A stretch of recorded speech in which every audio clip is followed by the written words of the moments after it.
crisp, high-definition quality. Welcome to what TV should be in this era. Welcome to Hot 7 TV. Now on Flow Cable, channel 117. Spread the word.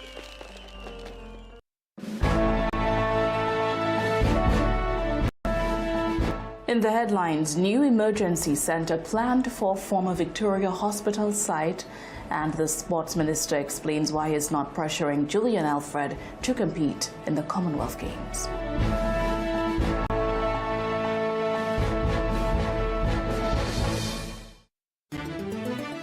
It's all about you and the dreams you believed, how you made your way ahead, all the goals you have achieved. All along the way, you've been a partner so true. All the way you've seen me through. We're all the bank you need. It's still about you and the life you're shaping now. All the doors that open wide, every step, every vow. All along the way, you'll be a partner so true. All the way you've seen me through. We're all the bank you need. We're the Bank of St. Lucia, so bank on your future. We're the Bank of St. Lucia, all the bank you need. Celebrating 25 years strong. Bank of St. Lucia, all the bank you need. Did you know that while you're busy with your day, important news is breaking all around you? From politics to weather updates, community stories, and breaking news. Hot 7 TV keeps you informed with news every hour on the hour. Don't wait to hear it secondhand. Stay ahead. Stay informed with Hot 7 TV St. Lucia. News notes on the hour. Stay updated wherever you are. Catch Hot 7 TV St. Lucia's news every hour on the air, on our mobile app, and on our website. Brace yourself for bigger, better excitement. Starting now, our progressive jackpot begins at $2,000 on Multiplier Madness times 6 and Multiplier Madness times 9 and grows every session until 1. The more sessions played, the bigger the excitement. Experience exciting new patterns, more ways to win, and a whole new level of electronic bingo. Join us and don't miss your chance to win big. Now you can take Hot FM, Kiss FM, and Hot 7 TV with you wherever you go. Whether you're in St. Lucia or exploring our 4 corners of the globe. Our record-breaking app has already been downloaded over 500,000 times on Google Play and the Apple App Store. To bring you the best in HD sound, we've relaunched a brand new app. Get it for free in the App Store by simply searching Caribbean Hot FM HD. Listen to us in real time, anywhere, any place, anytime. We've added so many cool new features, like our live in-studio option, where you can see your favorite announcers and DJs at work. So download the app today. It's free. Spread the news. St. Lucia is now in HD around the world on the Hot FM app. Don't miss out. Join the fun and stay connected.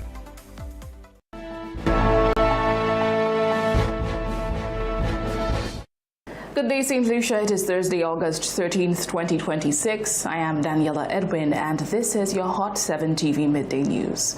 Catch us on Flow 117, Kiss FM, Hot FM, the Caribbean Hot FM app, Facebook and YouTube at Caribbean Hot 7 TV, and on your Hot 7 plug and play antenna. Glad to have you with us.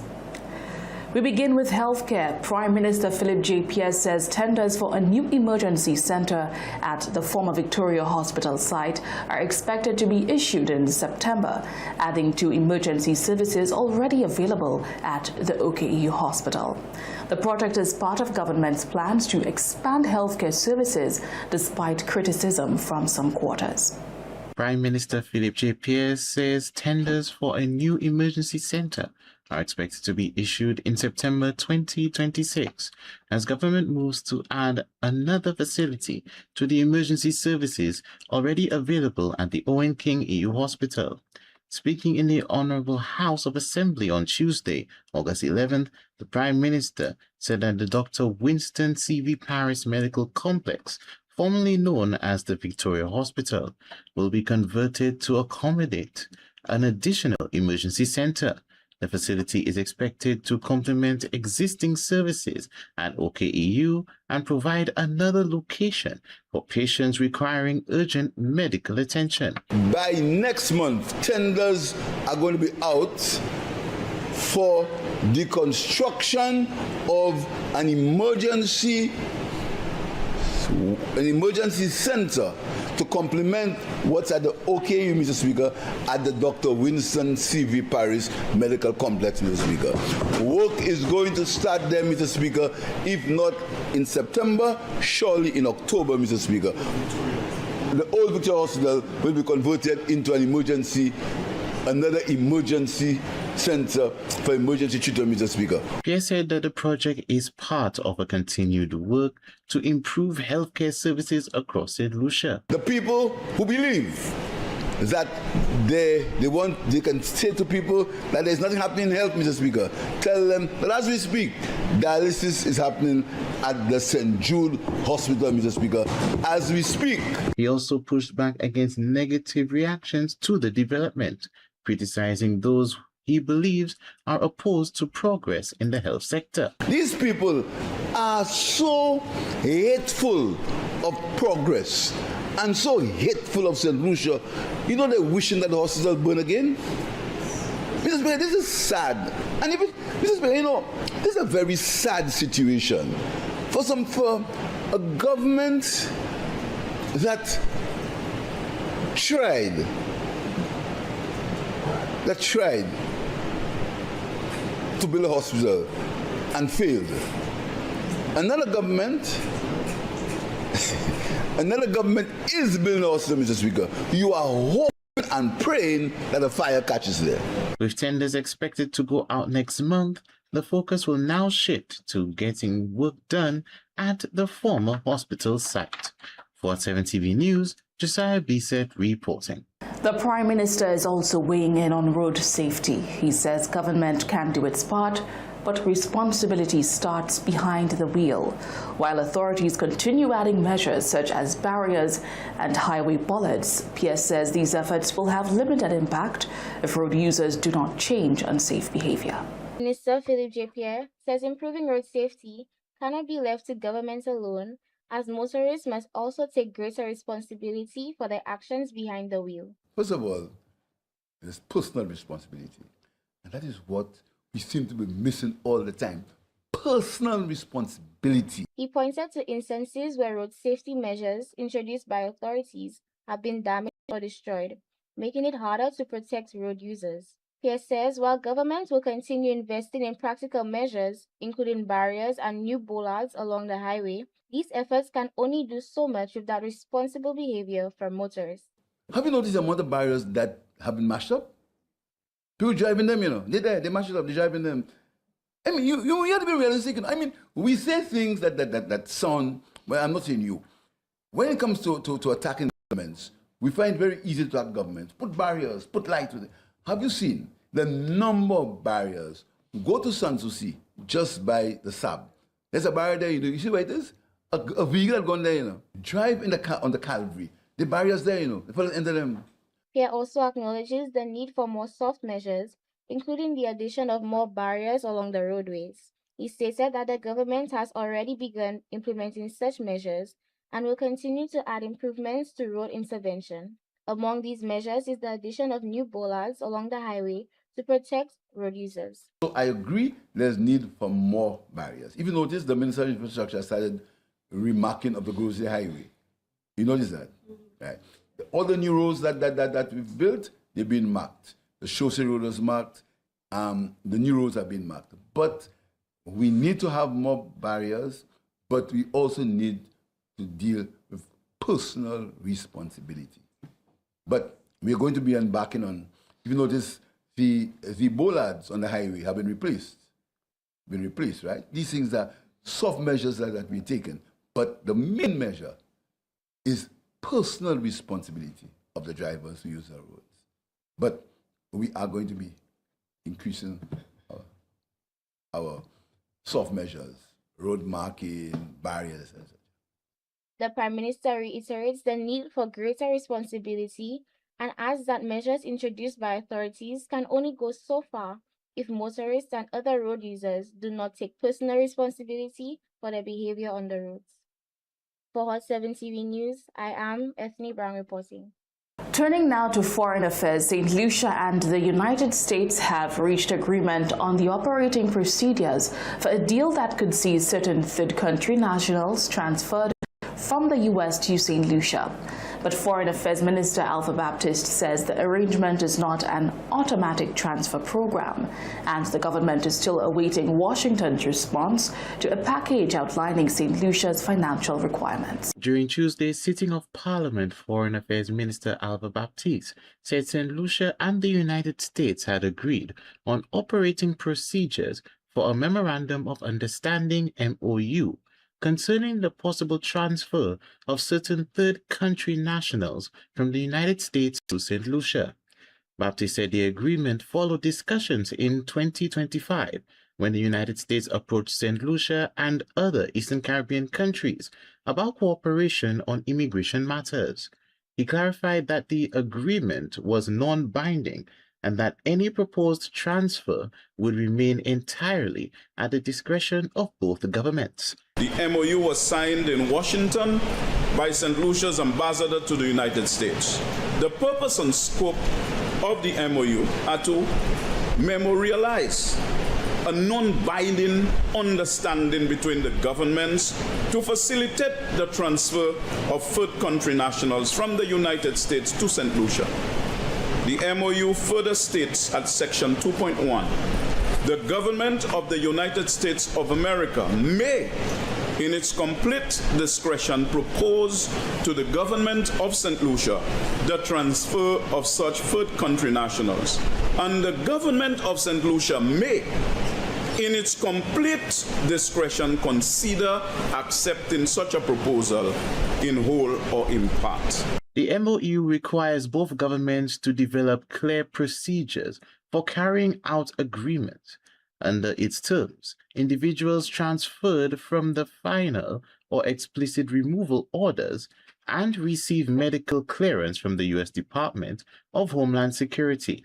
The agreement does not apply to unaccompanied minors under 18, St. Lucia citizens or nationals or individuals with criminal records known to U.S. authorities, except where those offenses involve violations of U.S. immigration laws. The major consideration for St. Lucia in all this has been the extent to which the United States was committed to financially support the program it had requested of St. Lucia to undertake. Taking into account St. Lucia's limited resources and circumstances, Mr. Speaker, given the potential policy, financial, and institutional implications of such an arrangement, the government considered it necessary to undertake a comprehensive technical assessment to determine the resources, governance arrangements, and financial commitments that would be required to implement the program effectively. No transfers had taken place as discussions entered the final stage, pending agreement on the financial terms. For 7 TV News, Josiah Bisset reporting.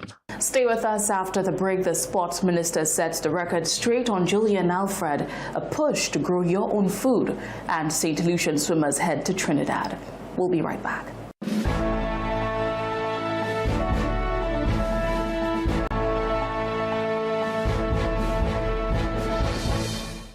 Looking for the best way to advertise? Stop searching.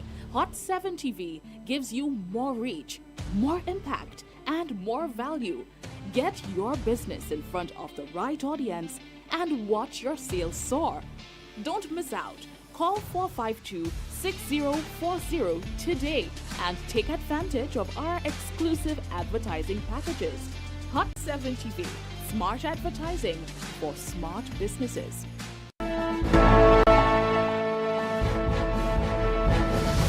Welcome back. Shifting focus to the track, Sports Minister Kenson Casimir is defending his decision not to pressure Olympic medalist Julian Alfred into competing at the 2026 Commonwealth Games, saying overriding the advice of her technical team could have placed her career at risk. Casimir says the decision reflects the need to respect Alfred's well-being and the guidance of those managing her career, stressing that representing St. Lucia internationally should not come at the expense of her long-term health and performance. Julian Alfred's absence from the Commonwealth Games in Glasgow has sparked a public disagreement over expectations, communication, and who ultimately decides when an athlete should compete. The St. Lucia Olympic Committee publicly expressed disappointment on July 16th, describing the explanation from Alfred's management as rather unfortunate. Weeks later, Minister of Sports Kenson Casimir addressed the controversy, saying that although he wanted to see Alfred represent St. Lucia, he was unwilling to use his position to influence a decision involving her health and professional future. From my communication with the team, she was slated to have participated at the Commonwealth Games in Glasgow, and they did decide as a team that it may not be in her best interest for her to participate. Casimir said he shared the public's hope of seeing Olympic medalist Julian Alfred compete, including in the 100 and 200 meters, but stressed that national expectations could not override Alfred's own decision or the judgment of the professionals guiding her career. As a former athlete, I am very wary, and now minister, I'm very wary of stepping in as a minister and, for lack of a better way of phrasing it, forcing an athlete to participate at an event that the entire technical team around her has advised her not to participate. Because here's what, I was in Glasgow. The place was cold. It was late July and it was cold. It would have been remiss of me as a minister to place a call to Julian Alfred and say, Julian Alfred, I believe you should be participating at Commonwealth Games. And as a matter of fact, I will insist that you give due consideration and reconsider and anticipate only for Julian Alfred to have suffered an injury in Glasgow. Casimir noted the Olympic Committee's responsibility is to field St. Lucia's strongest possible team at major international competitions, making its desire to have Alfred completely understandable. However, he also raised concerns about a possible communication gap, questioning whether her management informed the committee early enough that she would be unavailable for the Games. The decision was taken by the individuals in consultation with her. Whether or not it was communicated in a timely fashion to the Olympic Committee is obviously up for discussion. But you have to understand the Olympic Committee's mandate. It is to actually put out St. Lucia's best athletes to the rest of the world. So their position is not incorrect. We need Julian Alfred to be representing St. Lucia at most of the global events, and that is what they will endeavor to do, put the best athletes out of representing the country. That is their mandate. And so it's an ongoing conversation. The circumstances surrounding Alfred's decision remain unclear, with no new response from her or her management to the minister's concerns, and no confirmation of any specific injury or medical risk at the time. Casimir says the matter remains under discussion, but the established process for selecting St. Lucia's representatives will be followed. Despite the controversy, he remains confident Alfred will continue representing the country at major international competitions. I'm Christabel Obi reporting for Hot 7 TV News. The National Backyard Gardening and Hobby Farming Program is encouraging St. Lucians to grow more of their own food while exploring modern farming methods such as hydroponics and agro-processing. Minister of Agriculture Lisa Jawahir says the initiative can expand across the island, including and produce more of what they consume as St. Lucia works to strengthen its food supply. Incentive reform and investment policy. Mr. Speaker, we will review the Fiscal Incentive Act with a view to reduce subjectivity in the granting of incentives, align incentives with national development goals, encouraging investment that generates tangible economic benefits. The new act will align with the mega investment bill. Both of these initiatives will operate separately but have the same objective of building a new, resilient and inclusive economy. Strengthening tourism linkages. Mr. Speaker, this year, the Love St. Lucia campaign Love St. Lucia campaign will encourage hotels and citizens to love and consume more of what we produce. In other words, we will eat what we grow, we will grow what we eat, we will use what we produce, and consume locally produced products. Agriculture and Food Security Minister Lisa Jarahir says farming is no longer limited to large plots of land and traditional methods. The program will also promote agro-processing, hydroponics, technology, science and innovation, making it easier for people in urban areas and those with limited space to get involved. So we'll be launching our hobby farming program very soon. St. Lucians will be very excited that each and every one of us can be farmers in our own way. People have this idea that you must have a big plot of land so you can get into farming. And people are saying, I want to be a farmer, how many acres you have? And they don't even use 5,000 or 10,000 square feet of that. So we want to think beyond just being a farmer, planting and growing. We want to think of agro-processing, agripreneurs, young people who may not have to get their nails dirty if they don't want to, but can go into hydroponics or aquaponics, innovation and technology, and the science to really make it easier for us, considering the effects of climate change and what we have to deal with. Jarahir says the initiative can take root anywhere in St. Lucia, with plans to see it spread into more towns and urban areas. Which is also family farming, which is also backyard gardening, can be established anywhere. And for me, in particular, I'm excited to see it happen in urban areas. So say you're living in the CDC on Block X. How can I grow tomatoes in my veranda, in my balcony? You know, one day tomato might be all done in the supermarket, but I have a little tomato plant, a little cucumber plant. I can make a salad, which is healthier eating. And we really want to open the minds of our people that you don't need too much to be able to feed yourself. She believes that with more people growing food and exploring new farming methods, St. Lucia can move closer to producing more of what it eats and building a stronger, more self-sufficient food system. For Hot 7 TV News, I am Ethne Brown reporting. 2 young swimmers from the Rodney Heights Aquatic Club are set to represent St. Lucia for the first time at the Goodwill Championships in Trinidad and Tobago. Their selection marks an important milestone in their developing swimming careers and follows nearly a year of changes to the club's competitive training program aimed at strengthening the preparation and performance of its young athletes. A tougher training program at the Rodney Heights Aquatic Center is beginning to pay off, with 2 of the club's youngest competitive swimmers earning spots on St. Lucia's national team for their first regional championship. General Manager and Head Coach Bradford Worrell says the swimmer's selection reflects the progress made since he returned to St. Lucia after spending 11 years in the United States, helping his brother develop a swimming school.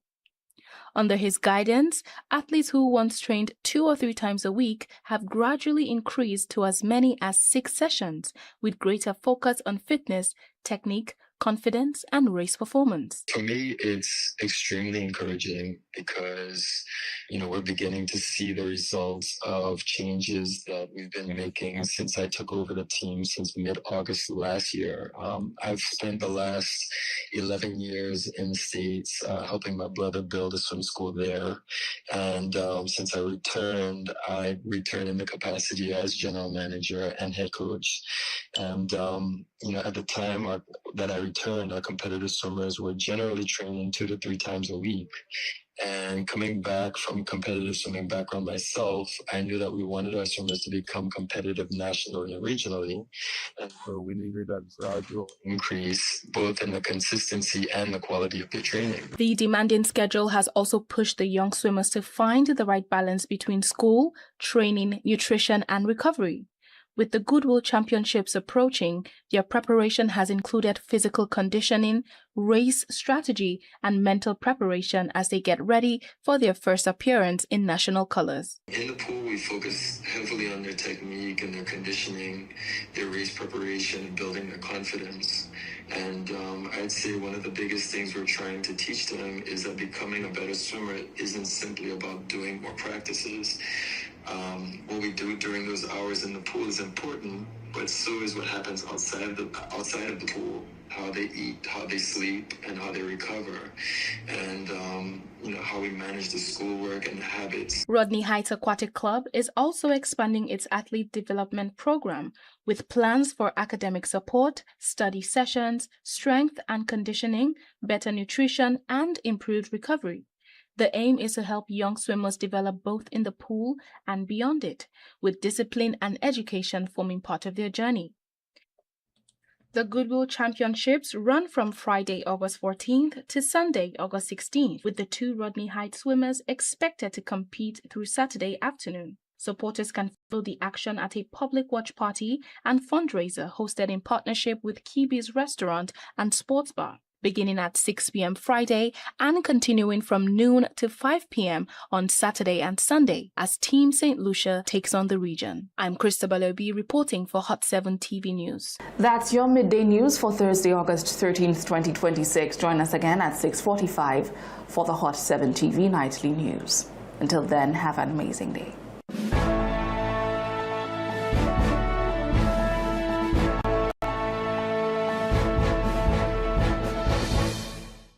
From your desk to your lunch table, whether you're on the job or taking a well-deserved break, get the top stories and breaking news all